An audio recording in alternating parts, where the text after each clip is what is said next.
Gold, trusted gold buyers. మీరు తాకట్టు పెట్టిన బంగారాన్ని విడిపించి ఈ రోజు ఉన్న మార్కెట్ ధరకు కొనబడను.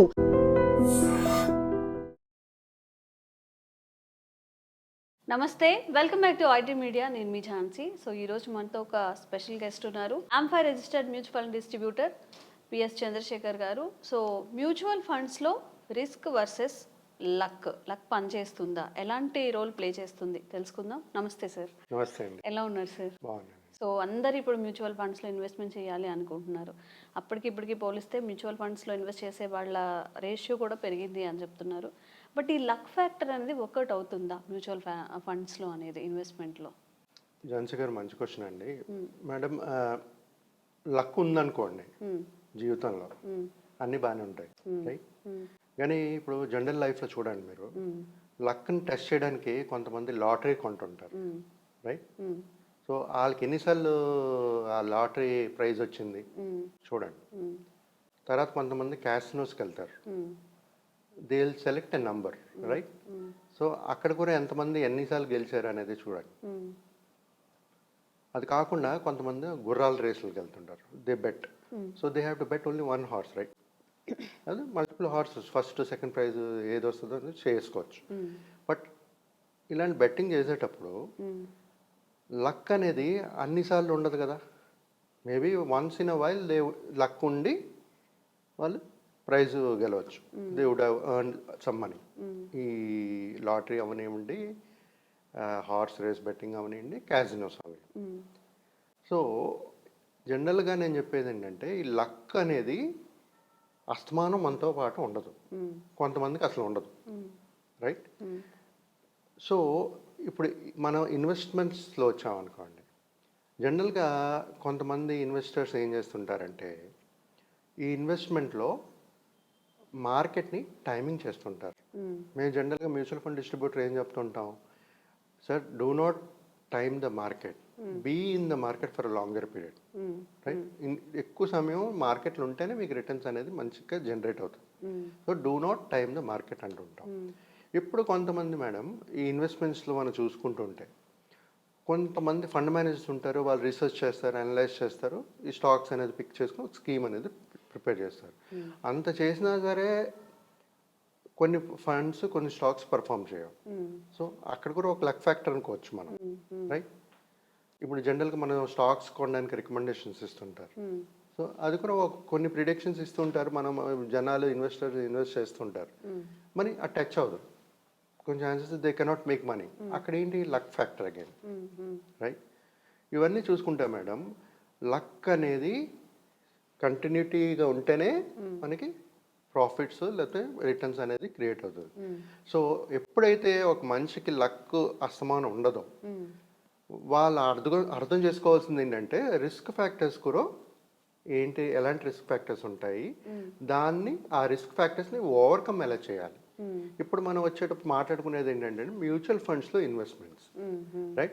మ్యూచువల్ ఫండ్స్లో ఇన్వెస్ట్మెంట్ చేసేటప్పుడు లేకపోతే ఒక టైమింగ్, మీరు ఇందాక అన్నాను కదా, లక్ అనేది, లక్ ఎప్పుడైనా క్లిక్ అవ్వాలనుకుంటే మనం మ్యూచువల్ ఫండ్స్లో we should be at the right place at the right time. Correct టైంకి కరెక్ట్ ఇన్వెస్ట్మెంట్స్ అనేది చేయాలి. అలా చేసినా సరే లక్ ఉండాలి. లక్ ఉంటేనే మనకు వచ్చేది. అది లేనప్పుడు మేడం, జనరల్గా మనం ఇప్పుడు రిస్క్ గురించి మాట్లాడుకుందాం. రిస్క్లు మన ఇన్వెస్ట్మెంట్ మీద ఎలాగ ఎఫెక్ట్ అవుతుంటుంది, ఎలాంటి టైప్ ఆఫ్ రిస్క్లు ఉంటాయి. జనరల్గా మా రిస్క్ ఎలాంటి టైప్లు ఉంటాయంటే మేడం, మార్కెట్ రిస్క్ ఒకటి ఉంటుంది, అన్సర్టనిటీస్ ఉండేటప్పుడు, ఇటు వాల్టైల్ ఉండేటప్పుడు అదొక రిస్క్.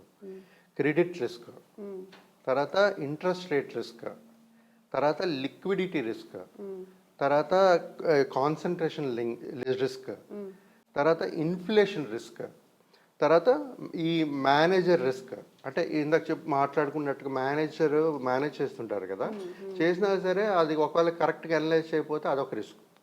సో అలా కాకుండా ఇప్పుడు మనం మాట్లాడుకుంటే మార్కెట్ రిస్క్ అనుకున్నప్పుడు, ఈ వాల్టైల్ ఫ్లక్చువేషన్స్, గ్లోబల్, ఇప్పుడు లాస్ట్ టైం ఈ ట్రేడ్ టారిఫ్స్, ఈ సిచ్యువేషన్ బేసిస్, కోవిడ్ వచ్చినప్పుడు ఎలాంటి అయితే అలాంటి రిస్కులు కూడా ఉంటుంటాయి. సో ఇలాంటి రిస్కులు అన్నిటికీ ఒకటే ఒక సొల్యూషన్ ఏంటంటే డైవర్సిఫికేషన్. మ్యూచువల్ ఫండ్స్లో మనం రిస్క్ని కంప్లీట్గా ఎలిమినేట్ చేయలేం, కానీ మన ఆ రిస్క్ అనేది తగ్గించుకుంటూ మన ఇన్వెస్ట్మెంట్స్ చేసుకుంటే లాంగర్ పీరియడ్లో మన వెల్త్ అనేది క్రియేట్ అవుతుంది. సో ఇప్పుడు మనం చేయవలసింది ఏంటంటే, సో మార్కెట్ని టైమింగ్ చేయకుండా ఒక చిన్న ఇన్వెస్ట్మెంట్స్ మన బ్యూటిఫుల్ కాన్సెప్ట్ ఉంది కదా, ఎస్ఐపి అంటారు, సిస్టమేటిక్ ఇన్వెస్ట్మెంట్ ప్లాన్. ఇప్పుడు లంసమ్ ఉందనుకోండి, లంసమ్ కూడా ఏంటి, మీరు మీ దగ్గర ఉంది, మార్కెట్ బాగాలేదు, అప్పుడు ఏం చేయాలి, మీరు లంసమ్ని స్టాగర్డ్ వేలో ఇన్వెస్ట్మెంట్స్ అనేది చేసుకోండి. మన ఇంకో కాన్సెప్ట్ ఉంది, ఎస్టీపీ, అంటే డెప్త్ ఫండ్లు వేసుకుని ఈక్విటీలో మార్చుకోవడానికి ఎస్టీపీ అనేది ఇనిషియేట్ చేసుకుంటే స్టాగర్డ్ వేలో ఆ వాలటైల్ మార్కెట్లలో మనం రిస్క్ అనేది తగ్గించుకుంటూ మనం వెల్త్ అనేది క్రియేట్ చేయగలుగుతాం. సో ఈ జనరల్గా మేడం ఇంకోటి ఏంటంటే ఇన్ఫ్లేషన్ ఎప్పుడైతే పెరుగుతూ ఉంటుందో మన రిటర్న్స్ కానీ తగ్గిపోయింది అనుకోండి, రిస్క్ మేనేజ్ చేసుకుంటే వెల్త్ క్రియేట్ అయితే వెల్ అండ్ గుడ్.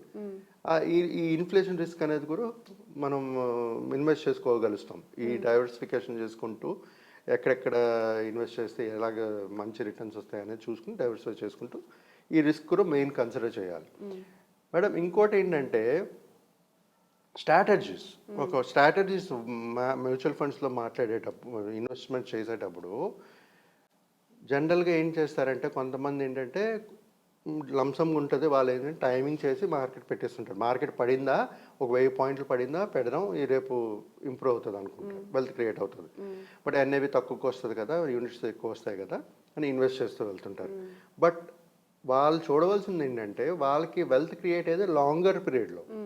సో ఇప్పుడు ఎప్పుడైతే వాళ్ళ లంసమ్ అమౌంట్ ఉందో, అది ఒకవేళ మార్కెట్ సిచ్యువేషన్స్ వాలటైల్గా ఉంటే మాత్రం స్టాగర్డ్ వేలో ఇన్వెస్ట్ చేసుకోవాలి.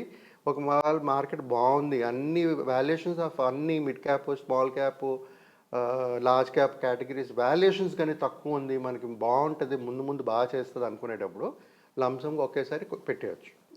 బట్ మార్కెట్ని టైం చేయకండి. అంటే మన ఒక ఫండ్ మేనేజరే అనలైజ్ చేసి మార్కెట్ని టైం చేయలేరు. అలాంటిది ఒక మన నార్మల్ పర్సన్ ఇన్వెస్టర్ మన టైం చేయలేం. సో మీరు ఎప్పుడైతే ర్యాలీ వస్తుందో, సడన్గా ర్యాలీ ఉంటుందో, ఆ ర్యాలీ మిస్ అయిపోతాం అప్పుడప్పుడు. మీరు కరెక్ట్ టైం పెడితే ర్యాలీ వస్తే బాగానే ఉంటుంది. మీరు పెడదాం అనుకున్నప్పటికీ ర్యాలీ వచ్చిన తర్వాత మీరు ఇంకా మీ డబ్బులు మీ దగ్గరే ఉంటే ప్రతి ఒక్కరు చేసే మిస్టేక్ అది. సో ఇది మేజర్ మేడం. లక్ అనేది ఉంటే అసలు ఏం చేయక్కలేదు, ఆటోమేటిక్గా అన్నీ వస్తాయి. లక్ అనేది ఎప్పుడు ఉండదు, ఏవో ఒకసారి రావచ్చు. సో ఈ లక్తో పాటు రిస్క్ని కూడా మేనేజ్ చేస్తూ ఒక పోర్ట్ఫోలియో క్రియేట్ చేసుకుని, ఒక డైవర్సిఫైడ్ పోర్ట్ఫోలియో క్రియేట్ చేసుకుని ఒక వెల్త్ అనేది క్రియేట్ చేయొచ్చు మేడం. సో ఈ ఎలాగా లక్, ఎలాగా రిస్క్ మన ఇన్వెస్ట్మెంట్స్ మీద ఎఫెక్ట్ పడుతుంది అనేది మనం మాట్లాడుకున్నాము. ప్రతి ఒక్క ఇన్వెస్టర్కి నేను చెప్పేది ఏంటంటే, లక్ గురించి చూసుకోకండి. చిన్న అమౌంట్ అయినా పెద్ద అమౌంట్ అయినా ఒక ప్రొఫెషనల్ త్రూ వెళ్తే వాళ్ళు రిస్క్ డైవర్సిఫై చేసుకుని ఇన్వెస్ట్ చేస్తే వెల్త్ క్రియేట్ అవుతుంది. ఓకే, సో ఇలా ప్లాన్ చేసుకోండి మీరు ఇన్వెస్ట్మెంట్ చేసేటప్పుడు. లక్ కాదు, ప్లానింగ్ అనేది important. Thank you sir. Thank you అండి.